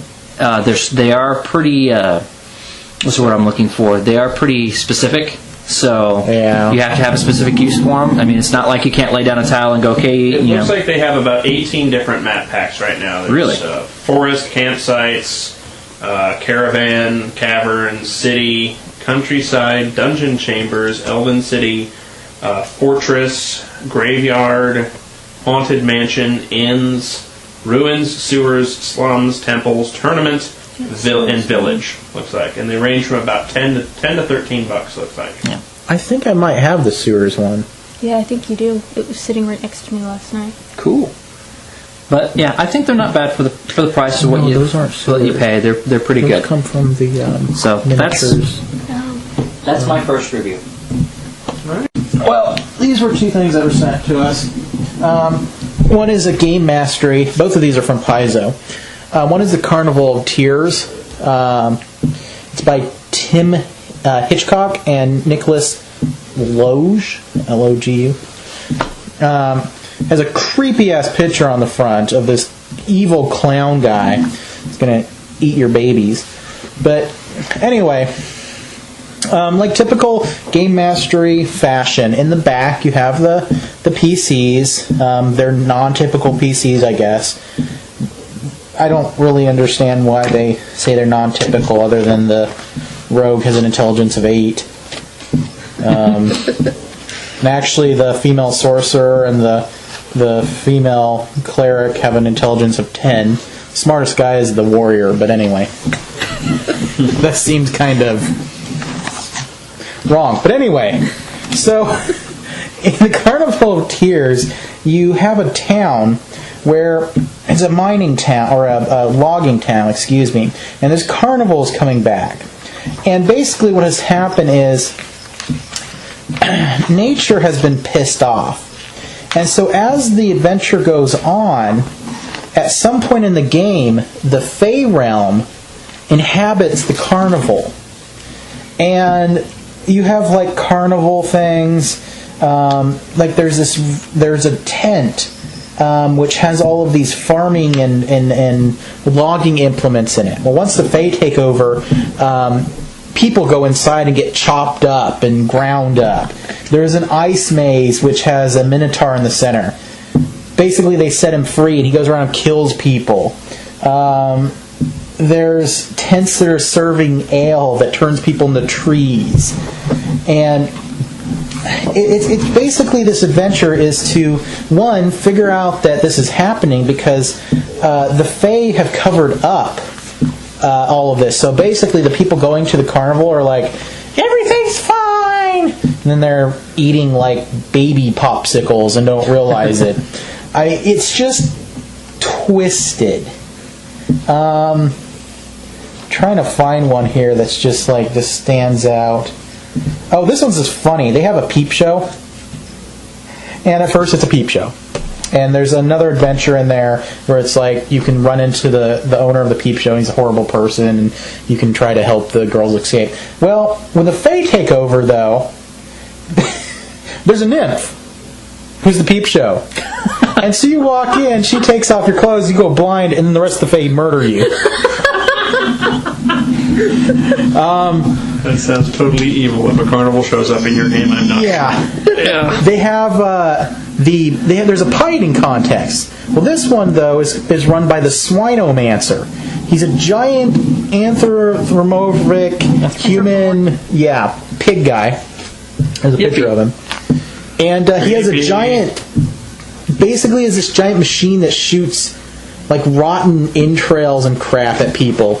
And there's ice sculpting where basically they're freezing people and then they get other people to sculpt them. And so as you're sculpting, you're hacking off parts, and like people are bleeding. And they have like this in here. They have this table that says if so many hours goes by, this is how many people get murdered. And you basically have to stop it until the whole town is basically knocked down. Like there's different levels of if you win. And different levels of can the town survive from this many people being murdered? Who the hell created this? It's weird. It's twisted. And at the end you have to defeat this guy called the Cold Rider. I don't really know what to say much about it other than it's just creepy. That's messed up. Twisted and evil. I mean, if you like that kind of thing, like if you like carnivals that are twisted, hey, go for it. I probably wouldn't use it, but we all know that the Fae are completely nuts. Okay, the other one is the Pathfinder, Rise of the Rune Lords. This is number 2, the Skinsaw Murders, and it's basically about a cult that murders people. And the undead creatures that are assisting them. There's actually a noble family whose house is haunted. You have a haunted house. You have wights in the basement. You have undead ghoul bats. But my favorite picture is the Skinsaw Man. He's actually halfway through. He's like the minor bad guy. His name is Alderin Foxglove, the Skinsaw Man. And he used to be this aristocrat who went insane and was turned into this ghoul. And his picture... That's kind of cool looking. He's cool looking, but he's creepy. He's like this very thin nobleman dressed in noble's clothes, covered in blood, this giant knife. I mean, he's a serial killer. And as you go on in this game, you go into a different town and you find out there's a whole cult who are murdering people. And again, like all these games, in the back, you have the characters again, with the rogue who has intelligence of 8, and the cleric and sorcerer who have intelligence of 10, and our fighter is leading them all into death. I like these books. Is this an adventure I'd necessarily run? No. This adventure is well written. Mm-hmm. How independent is it to run? I mean, could you run it on its own, or would you have to run it as part of their Pathfinder series? You could run it on your own. You need to modify a few things. Mm-hmm. Obviously, you would need to. The cult would need to be. There's some details that you need to just yank out or change the names to. Right. Okay. And some of the stuff in the adventure would need to be. Like some of the encounters and stuff would need to be modified because you're going to have things from the first book that they'll actually say this player. You would remember this character from the aristocrat in here. Mm-hmm. This Foxglove is actually from the first book. Okay. You save him. And part of the thing that you talk about in this book is he actually is obsessed with one of the players. He's either loves them, hates them, or whatever. Mm-hmm. And part of the thing with the quest is as you go on, he's leaving these weird clues. So that would be kind of hard to modify. Right. It would be doable, but you're going to have to figure something out. Now, the book, as far as with the Pathfinder stuff, it's not just the adventure in the book, isn't it? No, it has monsters in the back. Actually, I like the monsters. Just to give it a quick... You have the Pathfinder journal, which is cool, actually. Not very useful in the sense of I don't know what I'd use the journal for, but it is interesting.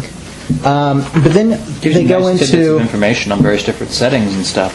But it's only really for their world. Well, you would have to modify it. But the bestiary in here is pretty sweet. The Carrion Storm are some undead ravens. You have the Boggard, which are these frog people. They're fine. I mean, whatever. There's these fairy creatures, which are actually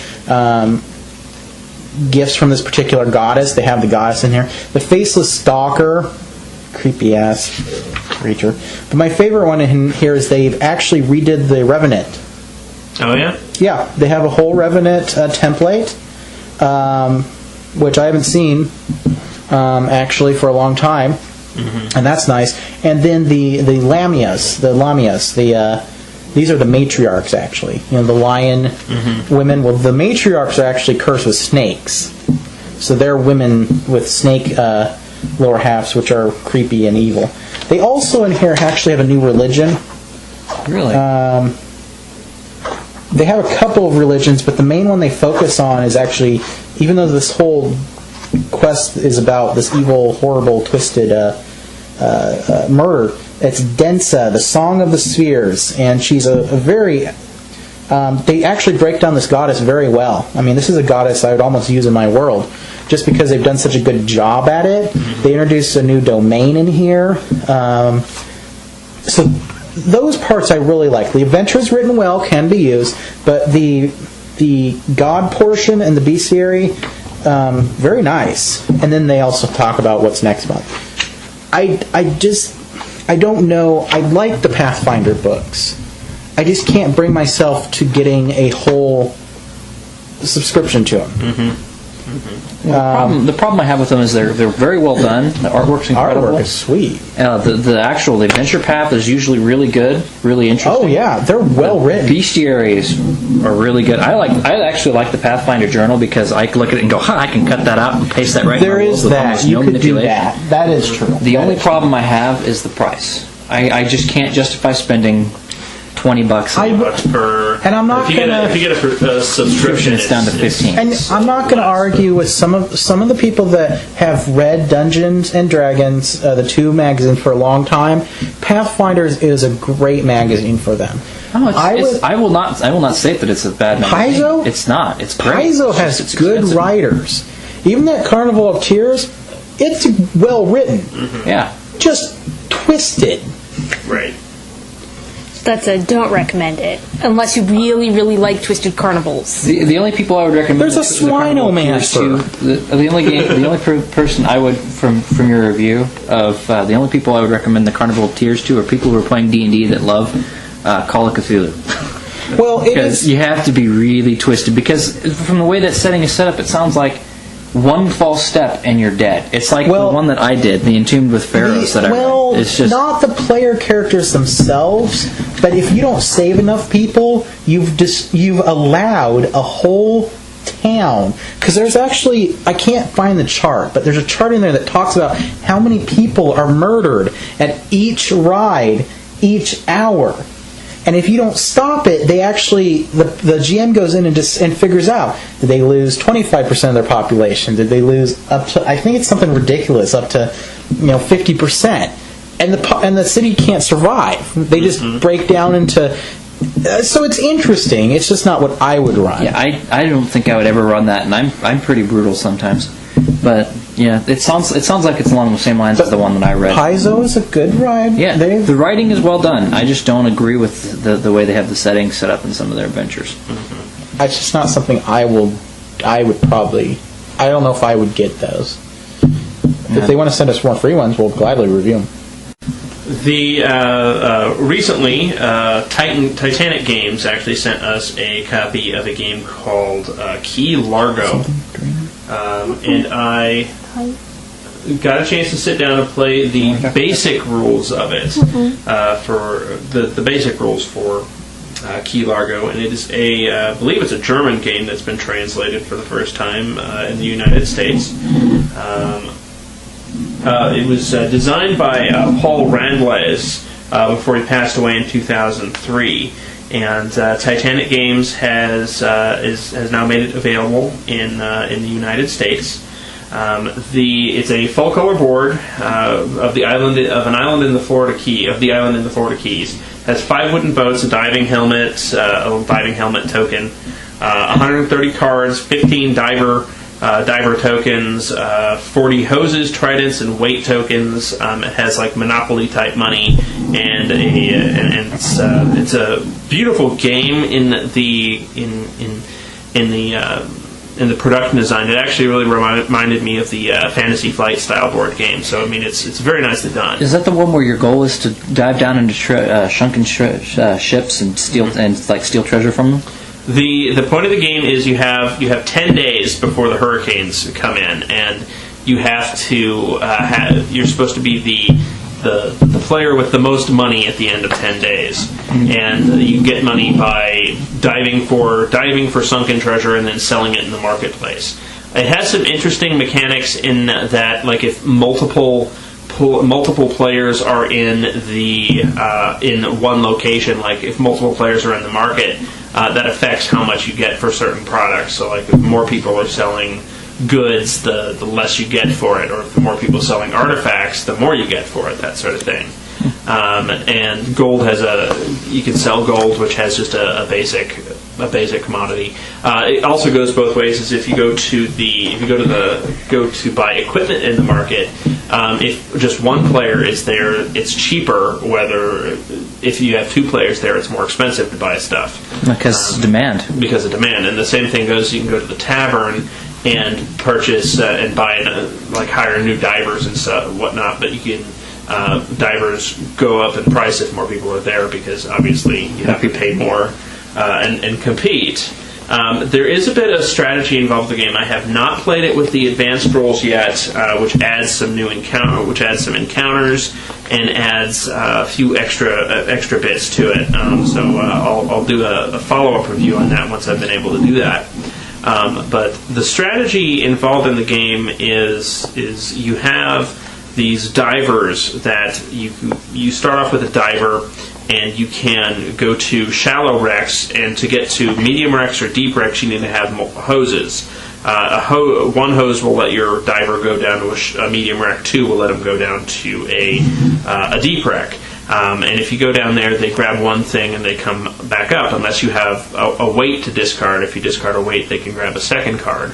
The tridents are used to fight off monsters, because in the wrecks there can be a monster there. Because when you go down to a wreck, you just draw the top card and see what's there. And the number of wrecks differs depending on how many players there are. And obviously deep wrecks have much better treasure than the shallow wrecks. The trade-off, unfortunately, with the monsters is if you don't have a trident, according to the rules, your diver gets scared off and gives up diving and leaves. Honestly, I just play it as the monster eats him. It's the same thing. Same effect happens. But if you have a trident, you kill the monster. Thing is, if you don't have a trident, your diver gets eaten. The monster gets shuffled back into that wreck randomly. So I mean, until someone bags that monster, it's going to stay there. And you also run the chance of having multiple monsters, where if like you have a monster, you kill it, and you draw the next card, and it's another monster, you get eaten. Because you use the trident up? Because you use the trident up, yes. And it was a fun little game. I only played it with 3 people, so but it's 3 to 5 people can play, and I think the more people that actually are involved in the game, I think it'll be a bit better. It'll be a better of an experience. I enjoyed it. The strategy became a bit more clear to me at the end of the game, especially when you're trying to sort of weigh in and try to figure out where the other players are going to go. Because each round you get 2 actions, a morning action and an evening action, and you can't do the same action twice in a day. So you can't go wreck diving twice in the same day. So it's an interesting way to look at an interesting game. I definitely want to take a bit closer look at it and try out the advanced rules that adds the encounters and also adds thievery to it. So there's a bit more backstabbing involved. But I believe it's a German game called Key Largo, put out by Titanic Games, which is available through the Paizo website. How much is it? It is a $40 game. Right now, my first impressions of playing it, I don't think it'd be worth $40. I'd put it more at 25 or 30, maybe. But I will reserve final judgment on it until I've had a chance to play it with the advanced rules. The other thing we actually got a chance to sit down and play was a game from Out of the Box Games called Tutankhamun. By Rainer Knizia. Designed by Rainer Knizia. This is the one where you use the power tools to defeat mummies, right? Yes. Yes. I like Out of the Box Games typically, and Rainer Knizia is a very good designer. Tutankhamun, once we figured out exactly how to play it, I could see it had a good entertainment value. The setup was kind of a bit messy, I thought, and the layout of the game I think doesn't really marry itself well with children, but the game says it's for 8 and up. I don't think that age point is quite correct, because any games need to pull out power tools and able to play has issues. The game comes with these golden coins and a plastic pyramid, and what you're supposed to be able to do is you give tribute to Tutankhamun as you collect artifacts along a randomly generated winding path to the pyramid. Now, with at least the copy we got, we could see where the slot in the pyramid was supposed to be for the little gold coins, but the slot was not bored out. So we actually had to pull out a power drill to make a hole in it. And any game that requires that you do that, I have issues with. Whoa. Once we got past the initial setup of the game and the three of us got into the game, the strategy became a bit clearer near the end, I think. And it was an interesting game. I still really don't think I think it's way too complicated for 8-year-olds. For 8-year-olds, I think I it'd want be the more gold along the coins. 12 years old and up. I know that game you got, that Gold Digger, has the same coins. Yeah, I haven't played Gold Digger yet. But all I want is the coins. If they could just send me coins, I'd be happy. But I mean, those are my thoughts on it. Nathan also played it, though, so. My feeling on it, and this was echoed by Michael, was that it took longer to set up than it took to play. Right. For 3 people. That's always bad. The board is randomly generated by everybody picking up a tile and placing a tile on a winding path until all the tiles are down, face up, in a winding path. Right. Well, the problem we had was that everybody wanted it to go a single solitary direction. There was no wind. And it's like, the path has to wind. And everyone's like, I don't understand. I don't think the path doesn't have to wind. But having a straight path is whatever it ends up being. The straight path would have taken like the entire table length on a 6-foot-long table. And the way that the tiles go together is it really, it's like if someone spills their drink or knocks the table, it's going to jumble everything up. Everything falls apart. That doesn't work well. They actually, what they need is they need a pre-constructed path and the built rules onto a board. The rules were very unclear until we actually sat down and started to try to play it. Yeah, there was a lot of things in the rule book that I just didn't understand. That's why I'm kind of afraid of Gold Digger. I looked at it. I haven't played it yet. But if it's, we'll see. Right. I was not thoroughly impressed with that one. Out of the 2 we played that night, that one was not very good. My next review, I'm actually going to review the other game we played, which was also by Reiner Knizia, called Fish Eat Fish. Another one from Out of the Box Games. Yes, from Out of the Box Games. It is does not have a price listed on the back, but I'm guessing it's probably $35 to $40. It's very simple. It's up to 5 players. Definitely a family game. It's definitely a family game. And I think definitely, unlike Tutankhamun, I think it's a game that kids would really get into. No power tools needed? The colorful fish and whatnot. No, you have 5 different colors of fish. You don't use, usually with less than 5 players, one of the colors is what's called neutral fish. It just is used to fill up the rest of the board. Your goal is to go around and eat fish. You either eat your own fish, and you build up stacks of fish, which gives you a score. Each fish is worth 1 point. And when you go to attack someone who is different from you, like say Ethan's yellow and I'm green, and I go to attack him, I'm like, aha, I have a stack of 2 fish, you have a stack of 1 fish. All right, we face off. You pull a card, you have a stack of cards, you only have 11 cards for the entire game. When you're out of cards, you're done. And some of the cards have a numerical value on it, which you add to your attack strength. Which adds to the number of fish you have in the stack. Then there's 2 octopus cards, which allow you to escape from combat, and then there's a shark card, which automatically lets you win unless they play shark cards. Or a shark card. If they play a shark card, both piles are full stop. Well, if you tie in any way, both stacks go away. Both stacks are killed. Cool. But your goal is to get the largest stack by the end of the game. And by eating fish. By eating fish. And you do it by eating either the neutral fish, which are purple, or your own fish, as well as other players' fish. There are, but your goal is to have the largest stack.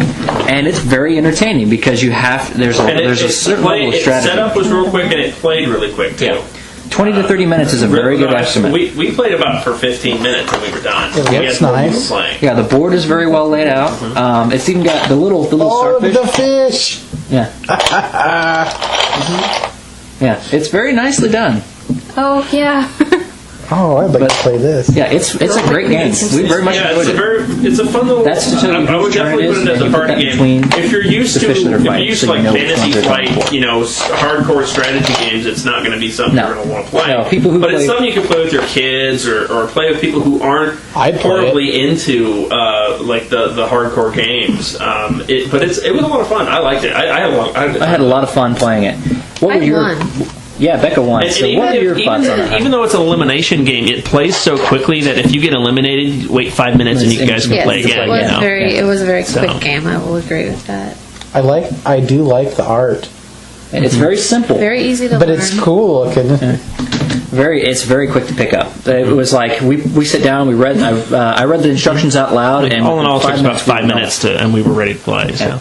It was good. Fish eat fish. Yeah. Eh? And Tabletop does not have it, actually, surprisingly. Well, we got a copy. Yeah, the guy had never heard of it, but I told him, Phil had never heard of it, but the lady that was there, I think her name's Cynthia, the one that does the board games a lot, I told her if she's looking for more family-oriented games, that was definitely one to check out.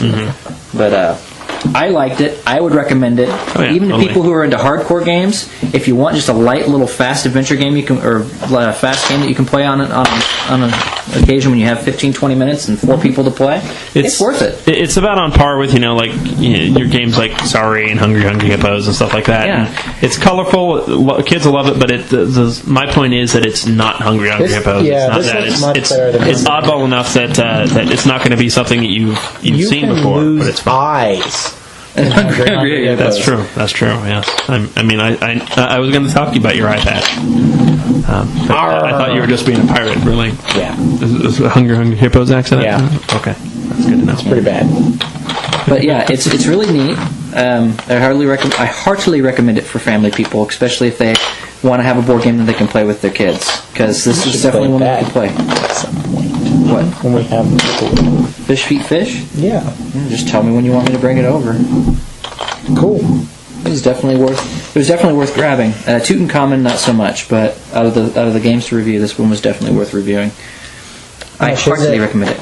How much is it? I don't know. It doesn't have a price in the box. I'm guessing 30 to 35, maybe 40. But it's very well done. My guess is. I'm going to. I actually had 5 of these, but now I only have 4 because I loaned one out. But Planet Stories has re-released through Paizo. It looks like. I believe it's through Paizo. These were actually. I bought this one at Borders. Yeah.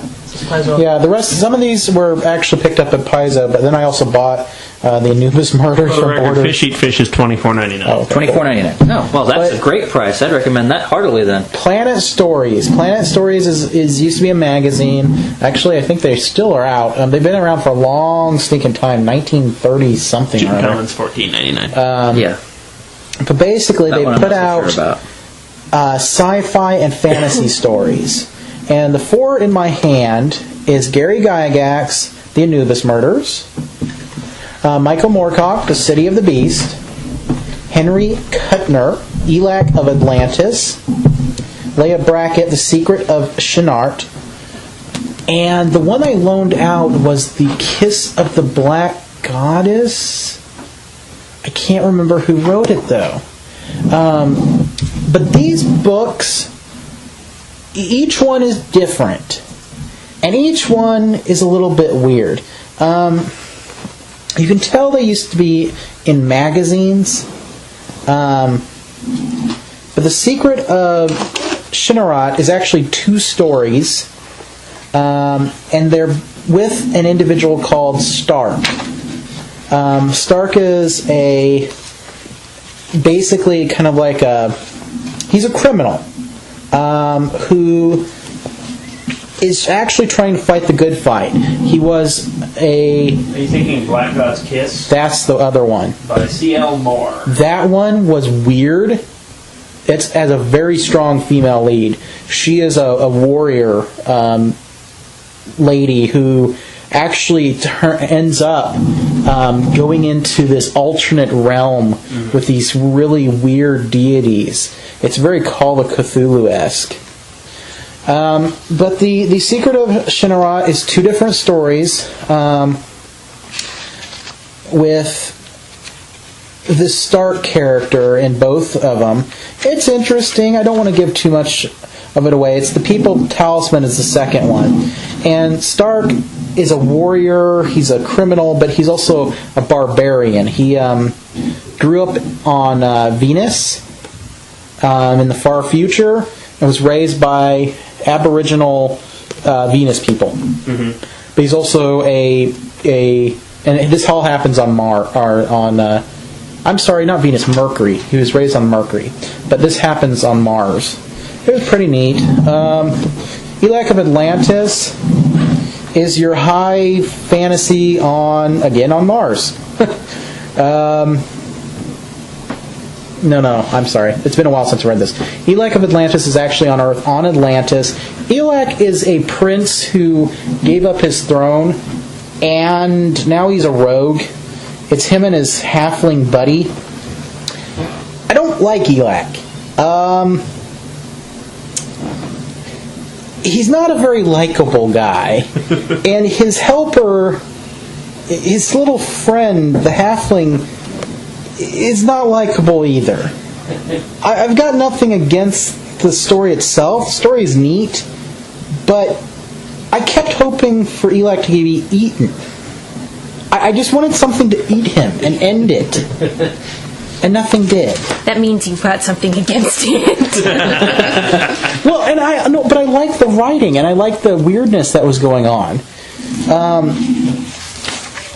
And there's magic and everything. It's okay. Michael Moorcock's City of the Beast, Warriors of Mars. This one was sweet.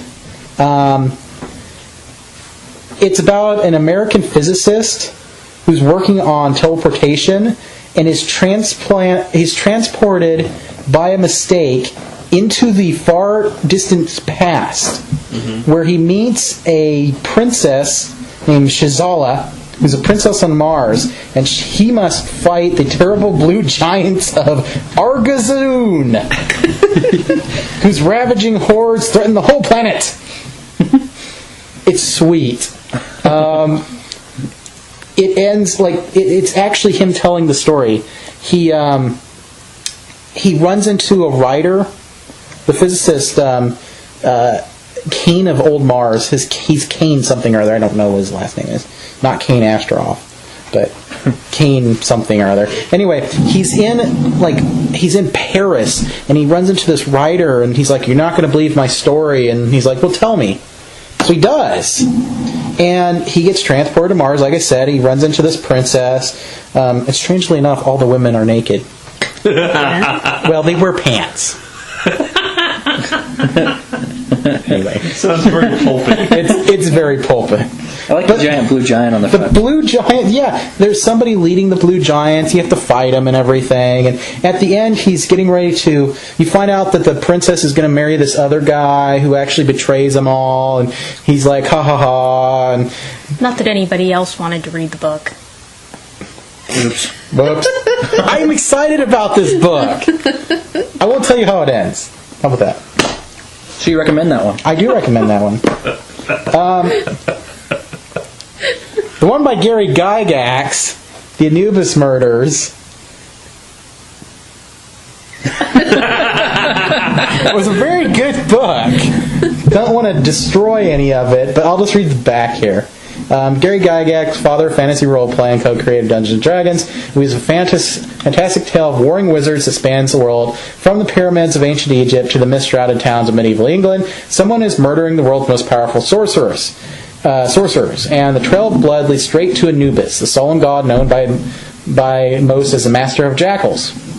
And the main character, Magister Seton Inhotep, personal philosopher wizard of the pharaoh, can he reach the distant kingdom of Abylonia and put an end to the Anubis murders.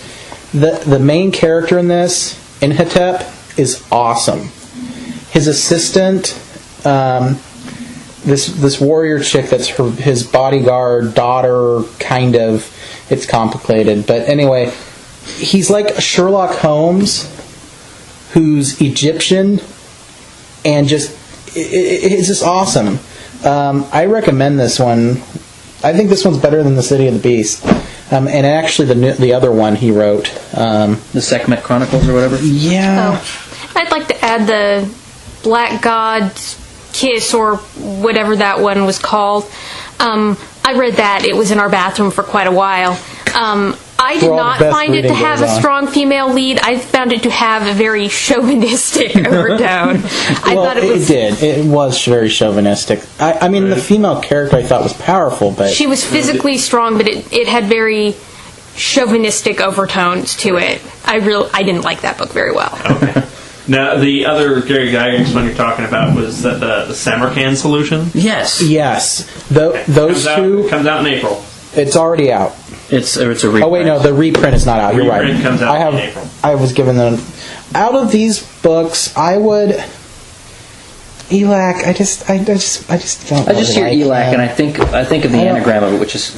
I mean, if it's only 12, it's $13. They're all $13. So, Secret of Shinnerat, it's fun. And it looks like at the end of the year they're planning on reprinting Death in Delhi. Okay, I don't know that one. Another Gary Gygax. I would recommend the Gary Gygax ones and the Michael Moorcock City of the Beast. I know I've destroyed the story for everyone, but I'll do some creative editing on that. How's that? just replace it with Smurfs. It was the first one I read. Really? And then the Black, what is it, Black God's Kiss or whatever. I thought she was powerful, but you are right. It was very chauvinistic. Well, considering probably. I remember him telling me about it, and it's so awesome. And then she did this, and I was like, "That's the most sexist male bondage fantasy thing I've ever heard in a book." So you have 4 of them, right? You have the Anubis Murders, City of the Beast, Black God's Kiss. Well, actually, I bought Anubis Murders on my own. So I actually I have 5 altogether. But you liked the planet stories well The enough other one to you go have out and is buy the one. I like all the Secret of planets. Shinnerat? Yes. Is that the other one?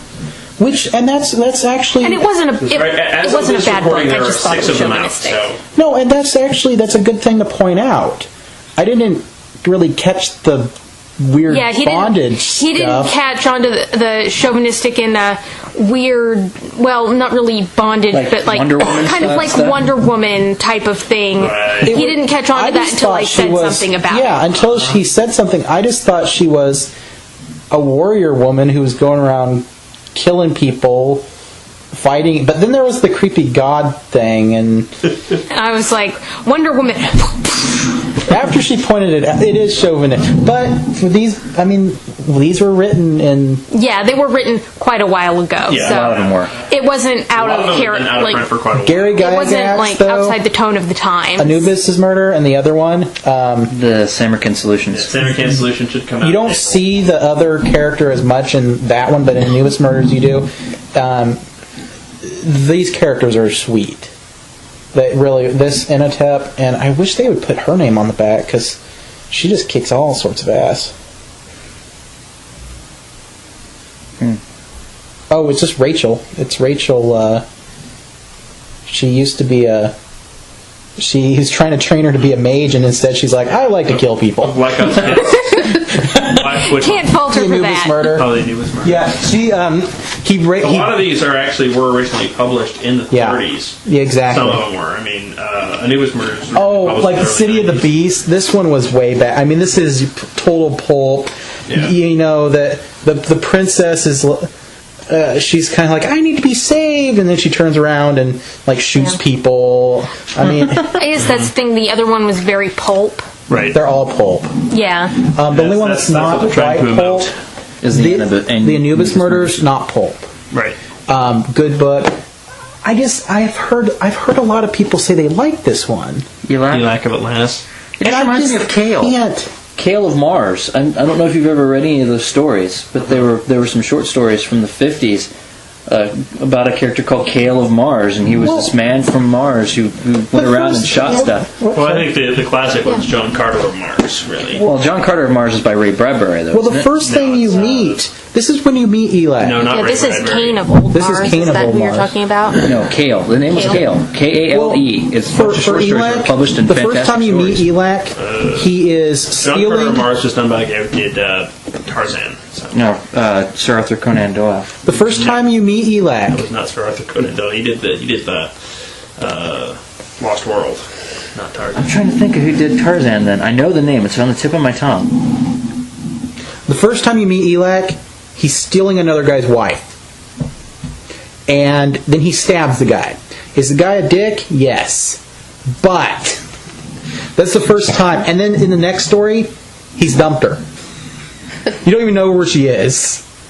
And you're just sitting there going, okay. Oh, thank you. And his little halfling buddy, he's drunk all the time. He's just this drunk halfling. All he wants to do is drink. And they kill these random people in the bar. They're like, he insults someone. The guy stands up. They kill him. Whoa. I'm just sitting there going, really? Doesn't sound like my style. Elac of Mars. I didn't really like Elac of Mars. The Cursed City Atlantis. of Atlantis. I'm sorry, I keep saying Mars because I'm stuck on the Mars one because they're Mars. sweet. But the Cursed City was kind of cool because it's multiple stories, all in Atlantis. The Cursed City was cool, but that's just because they're... Hopefully we'll continue to get copies of them. So. The planet stories themselves, though, are... I mean, I would recommend get a them. subscription to it at 20% off cover price. I was tempted. I was very tempted to do so because they're nice. Even the one I don't like. That's awesome. Nice. I'll have to read them at some point in time. There you go. I don't have time right now. Oh, we'll just put them in the bathroom. That's the best place to read them. I want to read this City of the Beast first. It sounds cool. Alrighty. I want to read the one about the guy who randomly kills people. Elac of Atlantis. You can tell me if you like him, because I didn't like him. Well, Harry Kuttner's the author of The Last Mimsy, and he wrote this stuff? Mm-hmm. Last Mimsy was supposed to be really good. And for all I know, I'll get a bunch of crap about Elac of Atlantis is the greatest ever, and be like, well, I hated him. It's all this is all opinion. Remember, reviews are opinion based. That's why reviews will never be exactly the same from person to person because some people like stuff others don't. Best ever. But I think that's probably enough reviews for this episode. Thank you for listening. Tune in next time, I guess. This concludes the broadcast from World Control.